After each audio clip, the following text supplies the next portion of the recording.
खबर देवास से। महाराष्ट्र में हुई भारतीय राजनीति पार्टी महायुति की ऐतिहासिक जीत पर देवास शाजापुर लोकसभा सांसद महेंद्र सिंह सोलंकी के कार्यालय पर भव्य जश्न मनाया गया है। कार्यकर्ताओं द्वारा आतिशबाजी की गई और ढोल की थाप पर नाच गाकर जीत की खुशियां इजहार करते रहे।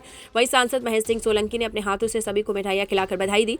भाजपा की प्रचंड जीत पर सांसद महेंद्र सिंह सोलंकी ने कहा कि निश्चित रूप से देश में यशस्वी प्रधानमंत्री नरेंद्र मोदी लहर पूरे देश में विद्यमान है। सांसद सोलंकी ने कहा कि महाराष्ट्र चुनाव में जनता ने पूर्ण बहुमत से एनडीए की सरकार चुनी है। इससे स्पष्ट हो गया है कि नरेंद्र मोदी की नीति पर जनता ने पूरा भरोसा किया है। भारतीय जनता पार्टी ने हिंदुत्व के मुद्दे पर चुनाव लड़ा। ये निश्चित रूप से हिंदुत्व की जीत और हिंदुत्व को मानने वालों की जीत है। इस अवसर पर भारतीय जनता पार्टी के वरिष्ठ नेता दिलीप सिंह जाधव, अजीत भल्ला, महेश चौहान, नीरज चौहान, आशीष दुबे, संतोष वर्मा, लाल सिंह दरबार से संपूर्ण लोकसभा से पधारे भारतीय जनता पार्टी के सैकड़ों निष्ठावान कार्यकर्ता मौजूद रहे। जिस तरह से रिजल्ट आया महाराष्ट्र को और बीजेपी में जिस तरह से बहुमत हासिल कर लिया है, तो क्या कहेंगे उसको? निश्चित रूप से देश के प्रधानमंत्री आदरणीय नरेंद्र मोदी जी की लहर पूरे देश में विद्यमान है।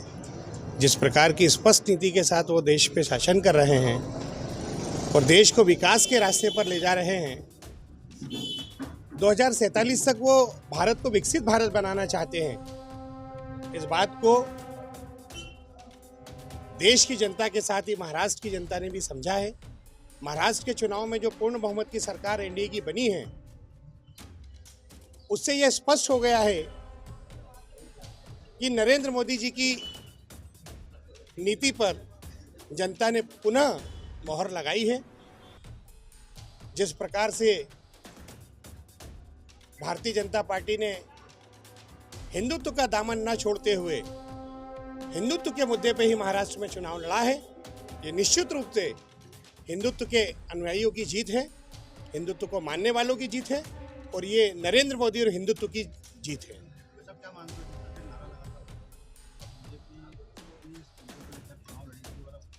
देखिए, जिस संदर्भ में और जिस भाव के साथ ये कहा गया था कि बटोगे तो कटोगे, उस भाव को महाराष्ट्र की जनता ने समझ लिया है।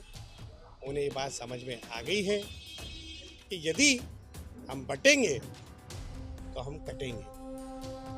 जिस भाव से और जिस संदर्भ में ये नारा दिया गया था, महाराष्ट्र की जनता ने उस नारे को आशीर्वाद दिया, उसके भाव को समझा और भारतीय जनता पार्टी को, एनडीए को पूर्ण बहुमत के साथ जीत का आशीर्वाद प्रदान किया है।